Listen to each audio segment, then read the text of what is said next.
Todo reino dividido contra sí mismo es asolado, y toda ciudad o casa dividida contra sí misma no permanecerá. Y si Satanás echa fuera a Satanás, contra sí mismo está dividido. ¿Cómo pues permanecerá su reino? Y si yo echo fuera los demonios por Beelzebú, ¿por quién los echan vuestros hijos? Por tanto, ellos serán vuestros jueces. Pero si yo por el Espíritu de Dios echo fuera los demonios, ciertamente ha llegado a vosotros el reino de Dios. Amén. Oramos a Dios. Padre, en esta mañana te damos gracias. Gracias por este día, gracias por tu pueblo reunido en este lugar. Suplicamos que a través del mensaje de esta hora hables a nuestras vidas, nos des entendimiento. Y oramos para que la presencia de tu Espíritu Santo sea manifiesta en este lugar. Echamos fuera, Señor, toda influencia del enemigo y oramos, Padre, que tu pueblo sea bendecido en el nombre de Jesús. Lo pedimos en acción de gracias. Amén. He titulado el sermón de hoy, 3 casas, una familia. 3 casas, una familia. La Biblia dice en el contexto de este pasaje del capítulo 12 de Mateo que a Jesús lo seguía una gran multitud, lo dice el versículo 15. La cuestión es que Jesucristo liberó a una persona que tenía un demonio de ceguera y aparte de eso mudo. Entonces, toda esa multitud fueron testigos de ese milagro, es decir, de que el Señor le abriera los ojos al ciego y asimismo pudiese ver. De hecho, la Biblia pues confirma pues que era un demonio que lo tenía así. La cuestión es que con este milagro hubieron 2 grupos de personas que tenían pensamientos distintos. Los primeros, que eran parte de los discípulos y gente que seguía a Jesús, se hicieron la pregunta que si ese era el Mesías, es decir, si era el hijo de David. Entonces, pero los religiosos, es decir, los fariseos, estos decían que Jesucristo hacía esas obras por Beelzebú, príncipe de los demonios, es decir, por Satanás. Y Jesús les dice, ¿cómo es posible que sea como ustedes dicen? Y es por eso que vamos a hablar de 3 casas, porque en el capítulo 12 de Mateo habla de 3 casas. Entonces, la primera casa tiene que ver con los versículos que leímos. Estos líderes religiosos estaban cerrados a la verdad. Porque, óigame, ellos habían visto los milagros. ¿Y quién más había hecho milagros? De tal manera que diferentes tipos de milagros: levantar paralíticos, abrir los ojos a los ciegos, echar fuera demonios, resucitar muertos. ¿Qué más milagros? Pero ellos, oigan, no les bastaba eso. Querían ver señal del cielo. En ciertas ocasiones se lo dijeron a Jesús. Ahora, entonces, en este caso, vemos que Jesús intenta enseñarle a esta gente 3 verdades ilustradas por 3 casas. Y la primera es que una casa dividida no puede permanecer. Esta es la primera casa a la cual Jesús se refirió. Mateo 12, 25, volvamos a leer y hoy nos vamos a ubicar de qué se trata. Mire lo que dice Mateo 12, 25. Una vez más, ahí en las pantallas dice: sabiendo Jesús los pensamientos de ellos, les dijo: todo reino dividido contra sí mismo es asolado, y toda ciudad o casa dividida contra sí misma no permanecerá. Y si Satanás echa fuera a Satanás, contra sí mismo está dividido. ¿Por qué Jesús le dijo de esta casa dividida? Porque estaba diciendo los fariseos que Jesús echaba fuera a los demonios por Beelzebú, que era el príncipe de los demonios, o sea, Satanás. Entonces Jesús les dice: ¿cómo es posible que Satanás no puede echar fuera a Satanás? Y le dice, si eso lo hace, entonces él está dividido. ¿Ve? Entonces le estaba diciendo que ellos eran de una casa y Jesús era de otra casa. Por lo tanto, a la casa que Jesús pertenecía no tenía nada que ver los demonios. Entonces, luego le dice, ¿cómo pues permanecerá su reino? Versículo 27. Y si yo echo fuera los demonios por Beelzebub, ¿por quién los echan vuestros hijos? ¿A qué se refiere con esta frase? Si le dice, si yo echo los demonios por Beelzebub, sus hijos, es decir, los discípulos, que eran hijos de algunos de ellos, le dice, ¿por quiénes los echan?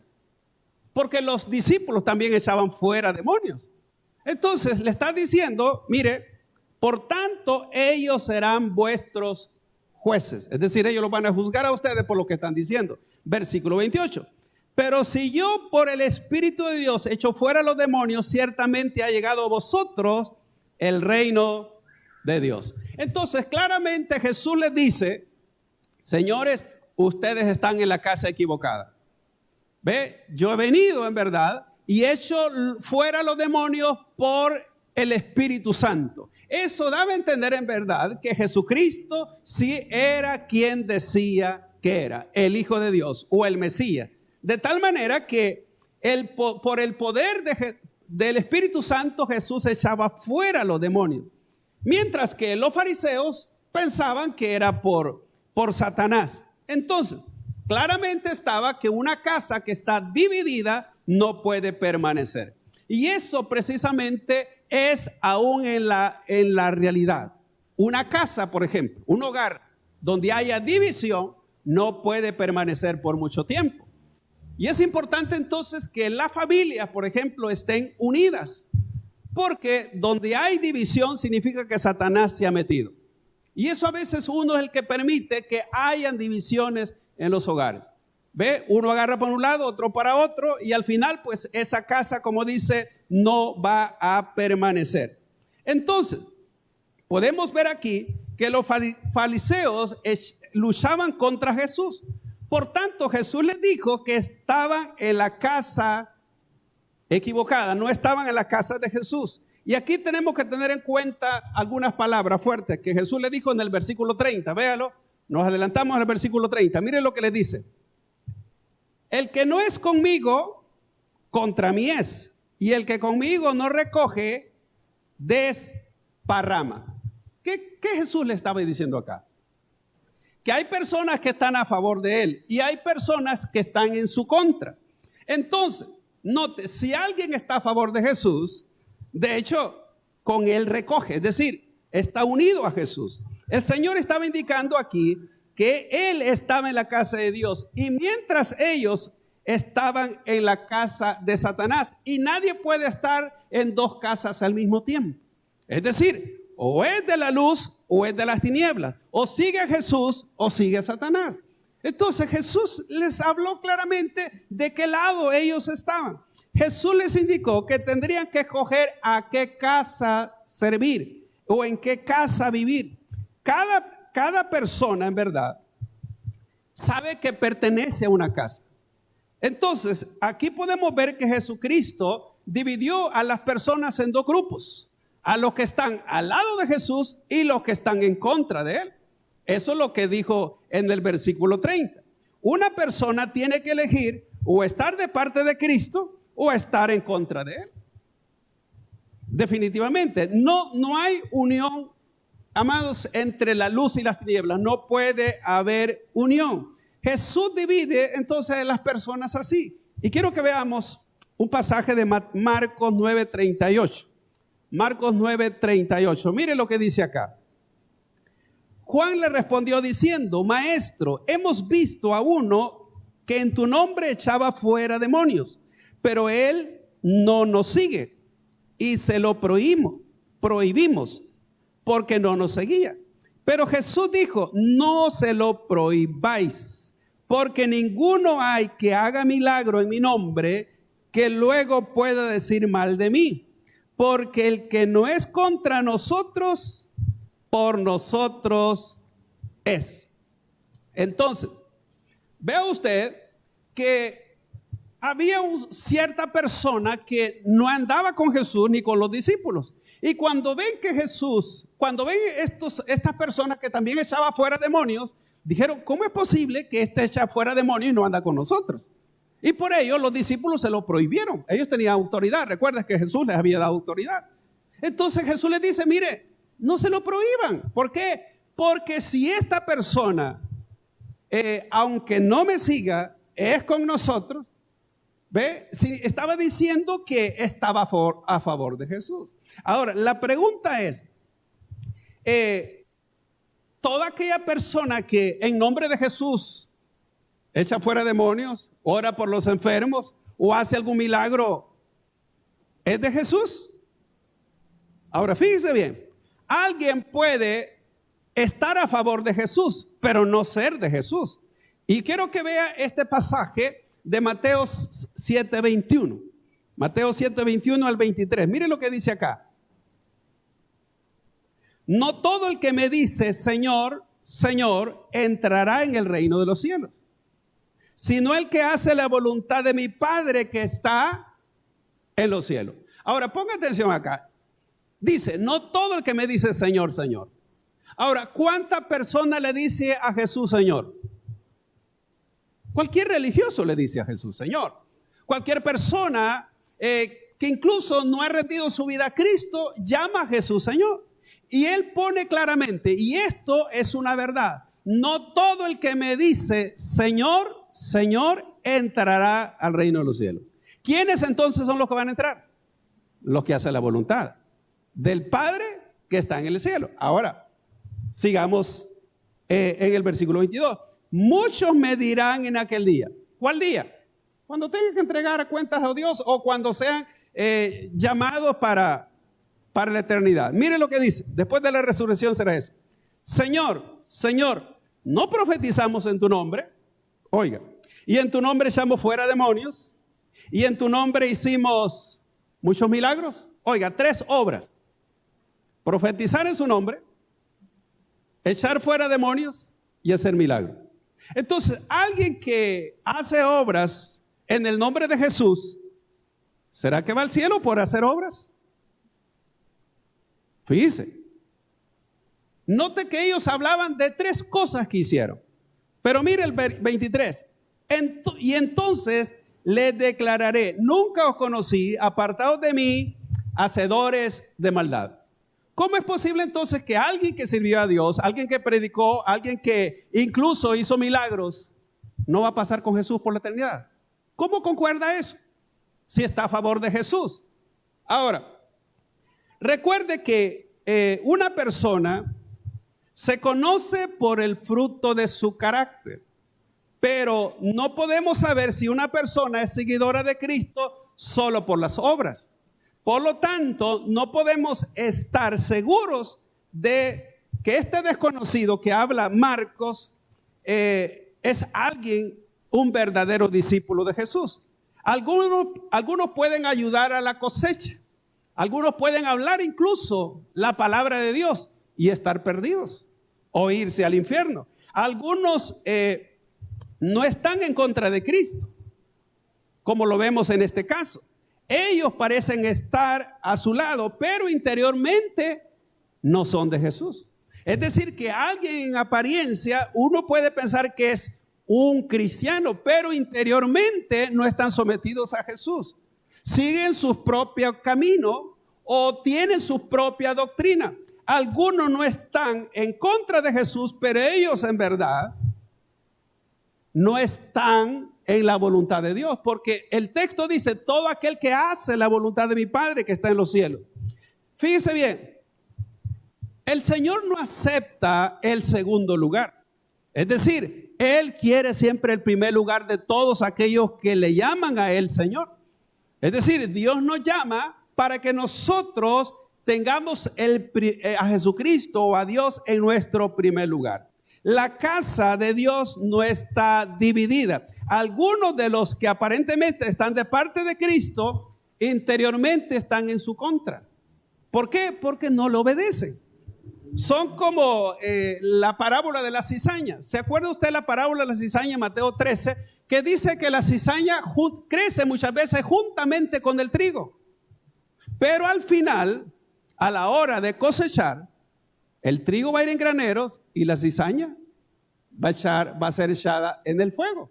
Entonces, es aquí que podemos nosotros comprender que en esta primer casa Jesús pone las cosas bien claras.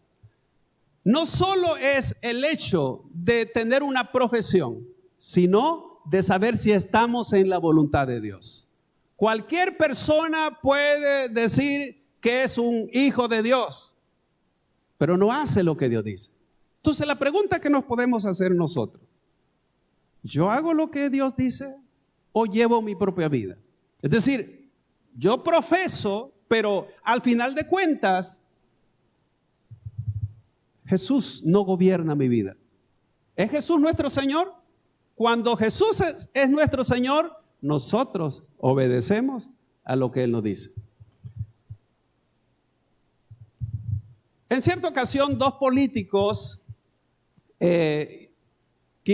compitieron para llegar a ser presidentes. Y de hecho, solo uno iba a ganar, por supuesto.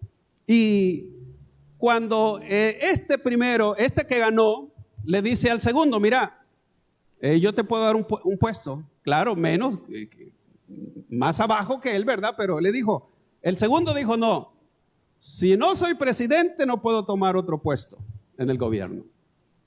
Y sabe una cosa, Jesús lo mismo hace. ¿Ocupa el primer lugar o no? Pregunta que nos podemos hacer esta mañana: ¿qué lugar ocupa Cristo en mi vida? ¿Qué lugar ocupa Jesús? Recuérdese, no es todo el que le llama Señor, Señor. Ahora, entonces, la primer casa es una casa donde no puede estar dividida. Y Satanás no puede estar en contra de Satanás, ni Dios en contra de Dios. Entonces, la unidad es importante. La segunda casa, Mateo 12:29. Mire lo que dice. Mateo 12:29. Porque ¿cómo puede alguno entrar en la casa del hombre fuerte y saquear sus bienes si primero no le ata?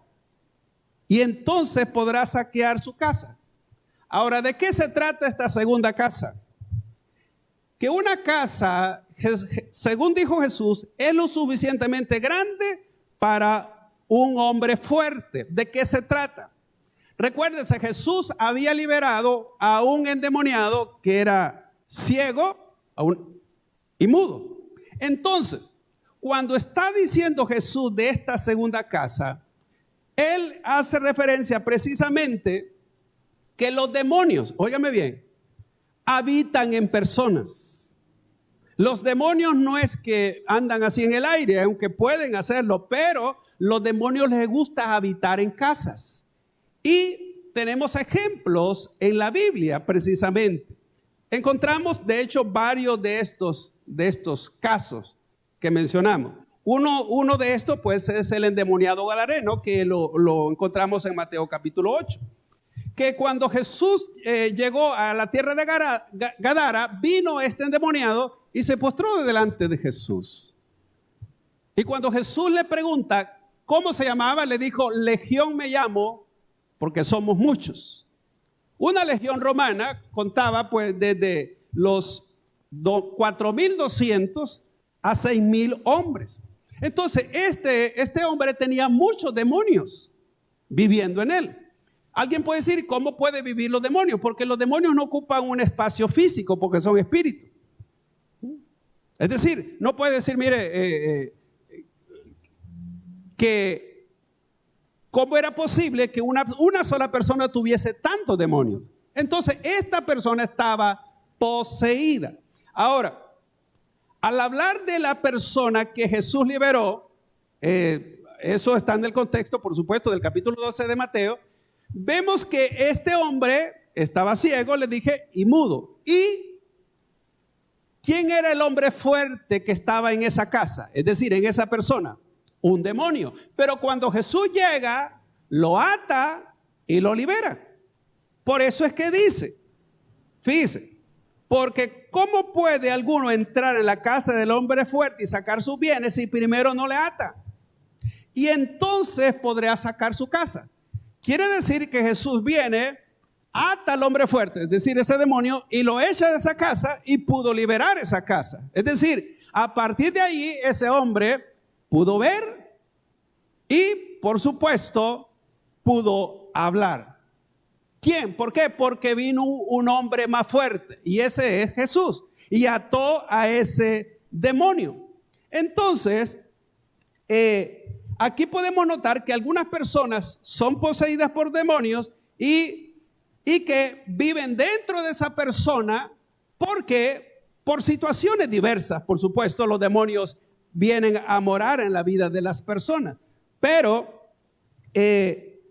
los fariseos no podían, en este caso, negar ese milagro. Y Jesús les hace claramente, les dice claramente que alguien más fuerte que ese demonio o que ese hombre fuerte que estaba en ese hombre vino y lo ata y lo liberó. Y por eso lo pudo saquear. Es decir, Jesús tiene autoridad y, amados, lo vemos como echó fuera a este demonio que estaba en esta persona. Ahora, aquí pues, amados, vemos que delante de Jesús los demonios tenían temor. Quiero que veamos un par de versículos.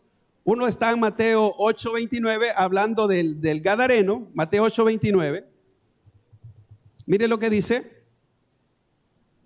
Y clamaron diciendo, ¿qué tienes con nosotros, Jesús, Hijo de Dios? ¿Has venido acá para atormentarnos antes de tiempo? Fíjese bien que aquí está hablando de los endemoniados. En este caso dice que no solo era un endemoniado gadareno, pero lo que me llama la atención es cómo este endemoniado viene, dice, ¿qué tiene con nosotros, Jesús, Hijo de Dios? Fíjese bien que los demonios bien sabían quién era Jesús, pero los fariseos no sabían. Es decir, los demonios reconocían quién era Cristo. ¿Sabe por qué? Porque lo habían visto donde estaba al principio. Recuerde, Jesús era eterno. Y los demonios, por supuesto, existieron después de Jesús. Pero note una cosa, estos demonios reconocían la autoridad. Y por eso les dice, has venido para atormentarnos antes de tiempo. ¿Por qué los demonios le dicen a Jesús que había llegado para atormentarlos antes de tiempo? ¿Sabe por qué? Porque sabe que les espera un tormento. Es decir, la condenación eterna. Pero quiero que vea otro pasaje en Marcos 1:23 al 27. Mire lo que dice acá. Pero había en la sinagoga de ellos un hombre con espíritu inmundo, que dio voces diciendo, ¿qué tienes con nosotros, Jesús Nazareno? ¿Has venido para destruirnos? Sé quién eres, el Santo de Dios. Vea cómo los demonios sabían quién era Jesús. Y los fariseos no sabían. Versículo 25, pero Jesús le reprendió diciendo, cállate y sal de él. Y el espíritu inmundo, sacudiéndole con violencia y clamando a gran voz, salió de él. Y todos se asombraron de tal manera que discutían entre sí, diciendo, ¿qué es esto? ¿Qué nueva doctrina es esta? Que con autoridad manda aún los espíritus y le obedecen. Entonces usted puede ver que alguien mayor había llegado, era Jesús, y vino para dar libertad. De hecho, eso lo encontramos nosotros en Lucas 4, cuando Jesús leyó lo que decía el libro de Isaías. Entonces, los demonios son fuertes comparados con un ser humano, pero son débiles comparados con Jesucristo. ¿Ve? Entonces, en años anteriores, algunas personas creen que los creyentes pueden ser poseídos por los demonios. Ahora, le pregunto a usted, ¿cree usted que un creyente puede ser poseído por un demonio? No. Ahora, ¿pero por qué?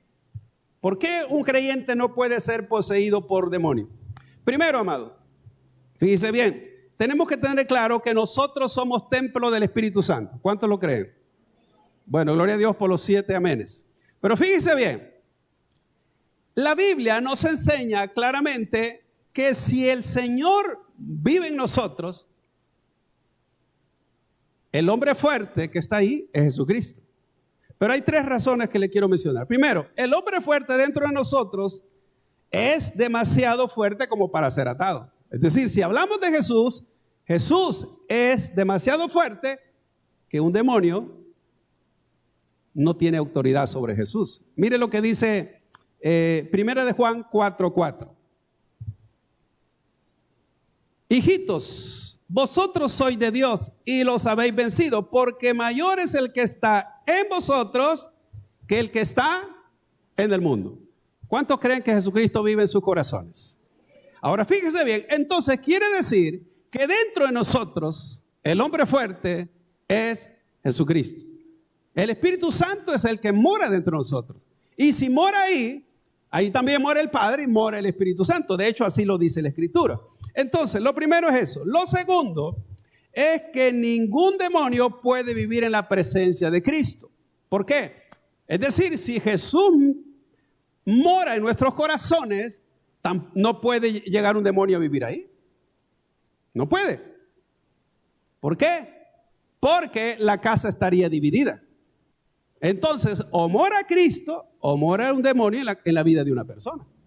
¿Ve? Entonces, ese es otro de los puntos importantes. Lo tercero, un demonio no puede vivir dentro de un cristiano porque Jesús no lo permitiría. Entonces, ¿sabe por qué? Porque Él nos compró con su sangre. Así lo dice la Biblia. Pero hay un detalle. Si bien es cierto, un demonio no puede poseer a un creyente, pero puede ser influenciado por un demonio. ¿Cómo así? Oigan, en la Biblia encontramos que un creyente puede ser influenciado por espíritus inmundos y que pueden afectar los pensamientos, las emociones y las acciones de un cristiano. Un ejemplo lo tenemos en Mateo 16:23. Busque, o más bien dicho, ve ahí en Mateo 16:23. Mire lo que dice acá. Pero él, volviéndose, dijo a Pedro: quítate delante de mí, Satanás. Me eres tropiezo, porque no pones la mirada en las cosas de Dios, sino en la de los hombres. ¿Por qué Jesús le dijo Satanás a Pedro? Porque Pedro estaba siendo influenciado por el diablo para decirle a Jesús que no permitiera que fuera a la cruz. Esas palabras no venían del Señor, ni de Pedro, venían de Satanás. Entonces, ¿qué indica esto? Que Pedro se dejó influenciar por Satanás. Le pregunto a usted, ¿alguna vez se ha dejado influenciar por el diablo? Ya le dije, de 3 maneras influye el diablo: pensamientos, emociones y lo tercero, acciones. ¿Se acuerda usted que cuando Eva habló con Satanás, cómo cree que Satanás influyó en ella? Cambió la forma de pensar de ella. Y después vino la acción. Entonces, un creyente puede ser influenciado por el diablo, si lo permite. El diablo no entra a la fuerza. Como recuerdo que una vez un hermano que yo llevé a los pies de Cristo, eso fue allá en 1983. Este hombre tenía un problema con el alcohol. Y mire, otra persona que se la llevaba de religioso, él me dijo: no, ya vas a ver, me dijo, que luego va a andar borracho otra vez. Yo dije, ojalá no vaya a pasar esto, ¿verdad? Pero el hermano perseveró, es decir, estuvo como 6 meses, yo lo vi que se congregaba y todo, y después lo veo borracho. Yo le dije: hermano, ¿y qué le pasó? Y me dice él: no, cállese, el diablo, me dijo. ¿Pero y qué sucedió? No, es que me murió mi madre de crianza, me dijo. Y me dijo, y sabe, como ahí estaban unos amigos, me invitaron, me dieron un vaso de Coca-Cola y tenía guaro, me dijo, y agarró zumba el fulano. Pero claro, él echó la culpa al diablo. Ahora fíjese bien, uno le puede echar la culpa al diablo, pero el diablo no va a agarrar la botella, me abre la boca. ¿Sí o no? Entonces note, el diablo puede influenciar, pero usted es el que decide sí o no. Eso es bien claro. Ahora, mire lo que dice 2 Corintios 11:3. 2 Corintios 11:3. Pero temo que como la serpiente con su astucia engañó a Eva, vuestros sentidos sean de alguna manera extraviados de la sincera fidelidad de Cristo, a Cristo. Entonces note que el diablo puede influenciar nuestros pensamientos. Todos sus pensamientos son buenos y correctos. Recuérdese, hay pensamientos de Dios, pensamientos del diablo y pensamientos de uno. Uno tiene que saber qué pensamientos son los que... Poder discernir de dónde vienen esos pensamientos. De hecho, Efesios 4:27 dice, ni deis lugar al diablo. Quiere decir que uno le da terreno o espacio al diablo. ¿Ve? Entonces, así que debe uno ser cuidadoso. Ya dijimos entonces, no podemos ser poseídos, pero sí un creyente puede ser influenciado. Y voy a la tercera casa. Mateo 12:43, la casa vacía. Mire lo que dice Mateo 12:43. Pero cuando el espíritu inmundo sale del hombre, anda por lugares secos, buscando reposo y no lo halla. ¿De dónde sale el espíritu, dice? Creo que no lo leyeron. ¿De dónde sale el espíritu? Del hombre. Ahora, fíjese bien, anda por lugares secos buscando reposo y no lo haya. ¿Por qué? Porque se fue de su casa. Mire el versículo 44. Entonces dice, volveré. ¿A dónde dice que va a volver? A mi casa. ¿De dónde? Ahora note bien que los demonios le llaman casa a la vida de las personas donde moran. Oiga, dice el demonio, volveré a mi casa. ¿De dónde? De donde salí. ¿Qué le parece? Así que los demonios no habitan en los animales, habitan en las personas. Yo no sé si en su casa tiene a alguien así.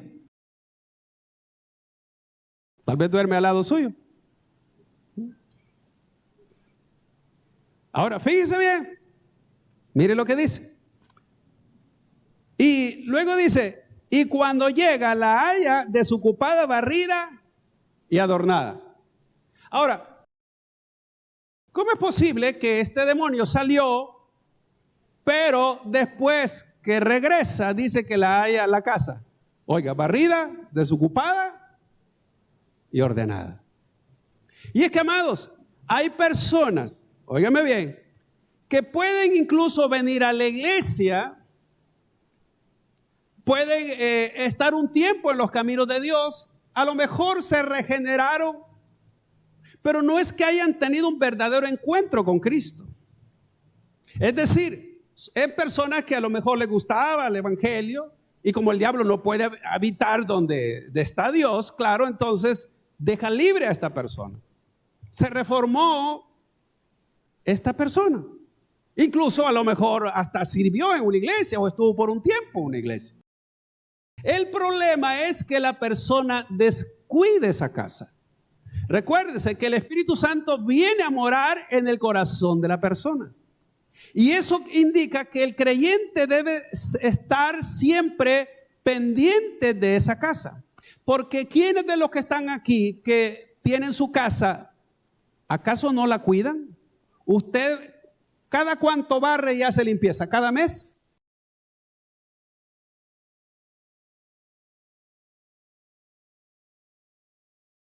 ¿Cómo? ¿Tiene cuidado usted de su casa siempre que esté limpia? Hablando de la casa física, fíjense bien.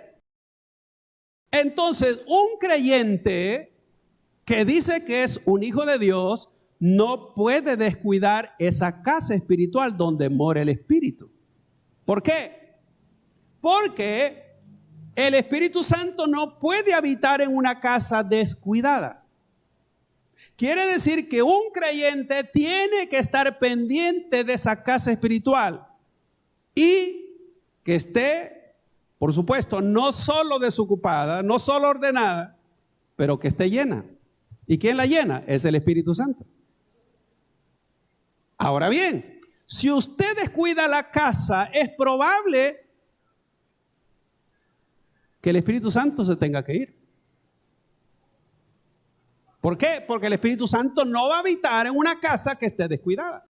Usted puede ver en Apocalipsis 3:20 que dice, aquí yo estoy a la puerta y llamo. Y dice, si alguno oye mi voz y abre la puerta, entraré a él. Está hablando de la persona.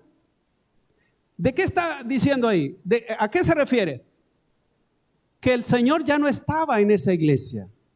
No estaba en la vida de las personas. Y Él estaba tocando para entrar. ¿Por qué? Porque lo habían echado o se había ido porque la casa estaba descuidada. Entonces notemos que la casa de todo creyente debe de estar siempre cuidada. ¿Cómo cuido esa casa? Orando, congregándome, leyendo la palabra de Dios, viviendo una vida agradable a Dios, es la manera como yo cuido esa casa.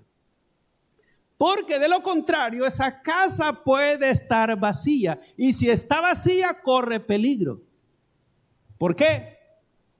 Porque todos aquellos que poco a poco se alejan del Señor, luego vienen a parar al mundo y después se vuelven peores que antes de ser cristianos.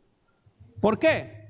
Porque lo dice el texto. Veamos el versículo 44. Entonces dice, volveré a mi casa, que es la vida de una persona, donde salí. Y cuando llega la haya desocupada, barrida y adornada, entonces va y toma consigo otros 7 espíritus peores que él, y entrados allí moran. Y el postrer estado de aquel hombre o mujer viene a ser peor que el primero. Así también acontecerá a esta mala generación. Entonces note bien que el creyente no se puede descuidar.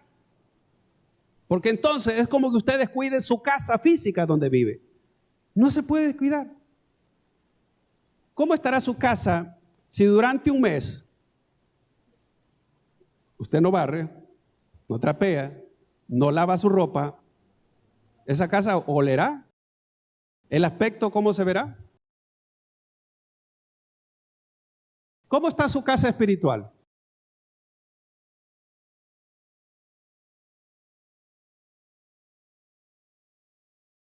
Las personas necesitan tener a Jesús dentro para protección de esa casa. Sí. Entonces, porque los demonios habitan en casas humanas. Entonces, es bueno barrer la casa, es bueno limpiarla, es bueno ponerla en orden, pero eso no es suficiente. No. Cuando un demonio sale, la casa queda vacía. Pero en ese momento es necesario que Cristo venga a habitar, para que así cuando el demonio quiera regresar, diga, no, aquí ya está ocupada.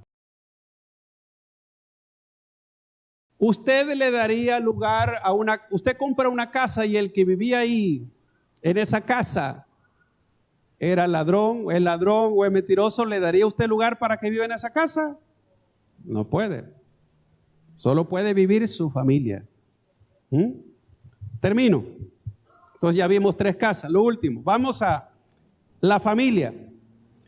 Entonces veamos Mateo 12, 46 al 50. Mire lo que dice aquí. Mientras él aún hablaba a la gente, he aquí su madre y sus hermanos estaban fuera y le querían hablar. Y le dijo uno, he aquí tu madre y tus hermanos están fuera y te quieren hablar. Respondiendo él, al que le decía esto, dijo, ¿quién es mi madre y quiénes son mis hermanos? Y extendiendo su mano hacia a sus discípulos, dijo, he aquí mi madre y mis hermanos. porque todo aquel que hace la voluntad de mi Padre que está en los cielos, ese es mi hermano y mi hermana y mi madre.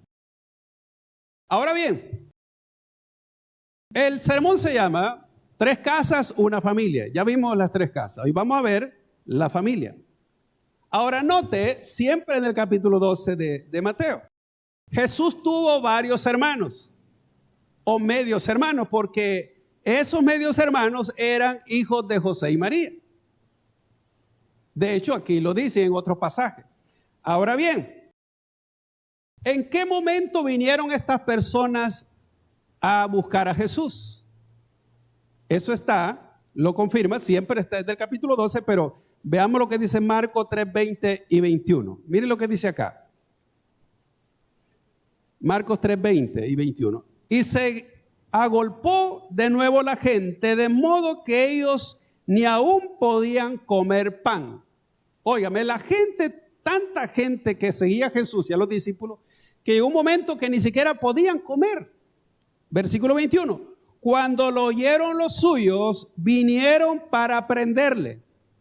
Porque, oiga, ¿qué significa venir para prenderle? Es para llevárselo a la fuerza. Vinieron para prenderle, porque decían, ¿qué decían? Está fuera de sí. ¿Quién estaba fuera de sí? Jesús. ¿Qué quiere decir eso? Óigame, estas personas, los hermanos de Jesús y María, vinieron a buscar a Cristo pensando que estaba loco. Y fue en la misma ocasión. Ahora, por eso es que cuando le dice, mira, tu madre y tus hermanos te buscan. Y él dice, ¿quiénes son mi madre y mis hermanos? Porque todo aquel que hace la voluntad de mi Padre que está en los cielos, ese es mi hermano y mi hermana y mi madre. ¿Qué estaba diciendo? Jesús tenía una familia física y con ellos convivió hasta los 30 años. Pero a partir de ahí, Jesús, amados, se retiró de ellos y se entregó al ministerio. Y entonces ahí pudo definir él quién era su familia, su verdadera familia. Jesús dejó la familia física por una nueva familia, es la familia espiritual.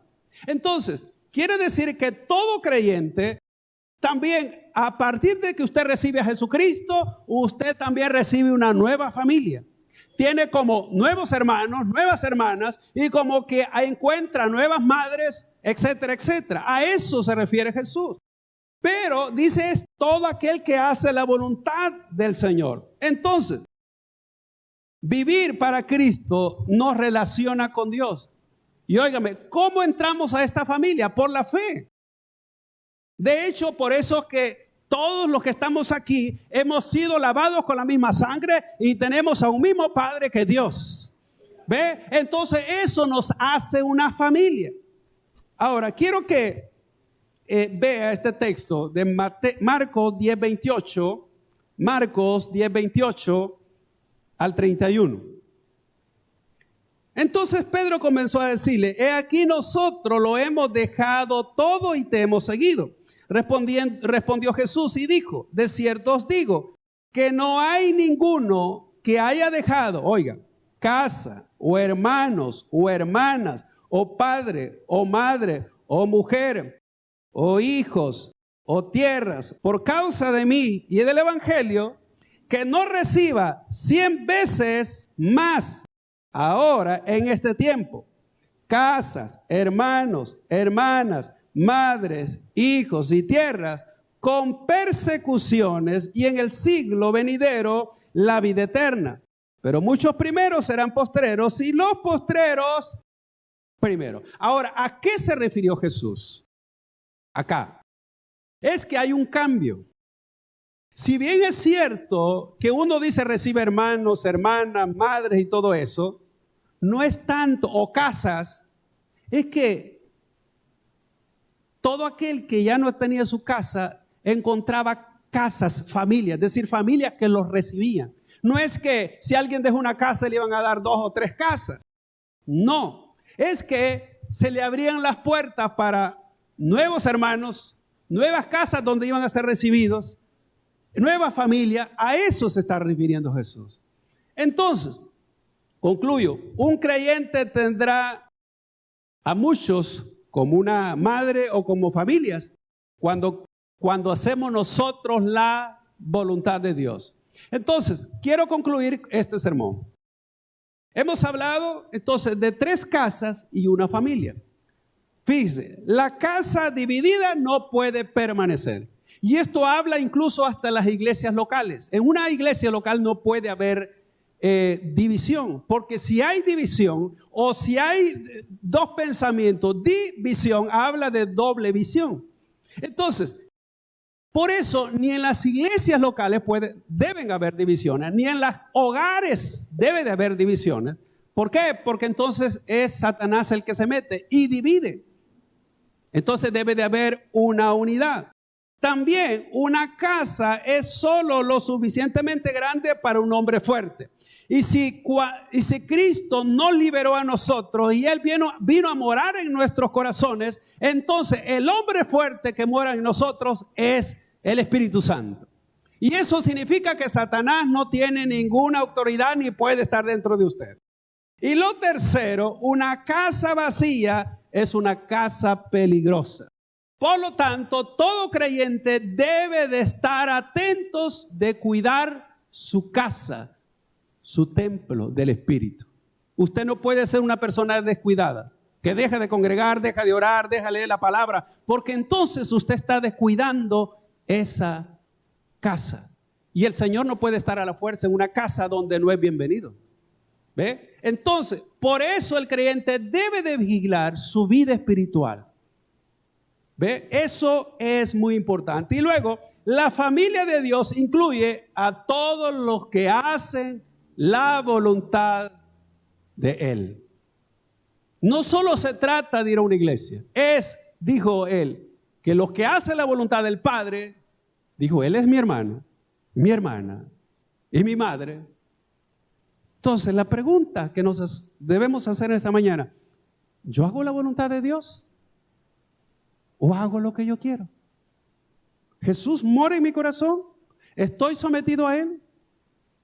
Entonces, si es así, amado, es necesario que hagamos una revisión de esto que hemos aprendido en esta mañana. Porque el propósito precisamente es darnos cuenta dónde estamos ubicados nosotros, los creyentes. ¿Jesús vive en mí? Le pregunto, ¿Jesús vive en su corazón? ¿Jesús vive en su vida? ¿Usted es templo del Espíritu? ¿Usted hace la voluntad de Dios? No podemos vivir una vida como nosotros queremos. Él nos compró con su sangre. Él nos redimió. Y Dios quiere ocupar el primer lugar en nuestras vidas. Amén. Dele un aplauso al Señor. El mensaje ha llegado a su final. Si Dios ha hablado a tu corazón y deseas aceptar a Jesucristo como tu Señor y Salvador personal, o si te has alejado de los caminos de Dios, pero sientes que el llamado de parte de Dios para tu vida, este es el momento de hacerlo a través de una breve oración. Te invito a que repitas conmigo de la manera siguiente. Señor Jesús, yo te recibo hoy como mi único Salvador personal. Creo que eres Dios, que moriste en la cruz por mis pecados y que resucitaste al tercer día. Me arrepiento, perdóname Señor. Doy gracias al Padre por enviar a su Hijo a morir en mi lugar. Gracias Señor Jesús por salvarme hoy. En el nombre de Jesús, he orado al Padre. Amén. Si has repetido esta oración y deseas crecer en los caminos de Dios, tener conocimiento de Él, te invito a que hagas 3 cosas. Una, que hables con Dios todos los días. Hablar con Dios es orar. Segundo, que puedas leer la palabra de Dios, que es la Biblia. Y tercero, que te congregues en una iglesia. Te invitamos, si no tienes un lugar donde congregarte, a nuestra iglesia, Tabernáculo de Restauración, con nuestros servicios de día domingo a las 8 y a las 10 de la mañana. Día martes tenemos oración de 7 a 8 de la noche. Miércoles estamos con nuestro servicio de media semana a las 6 de la tarde. Y día viernes a las 6 con servicio de fe y milagros. Te esperamos y deseamos que Dios siga bendiciendo tu vida.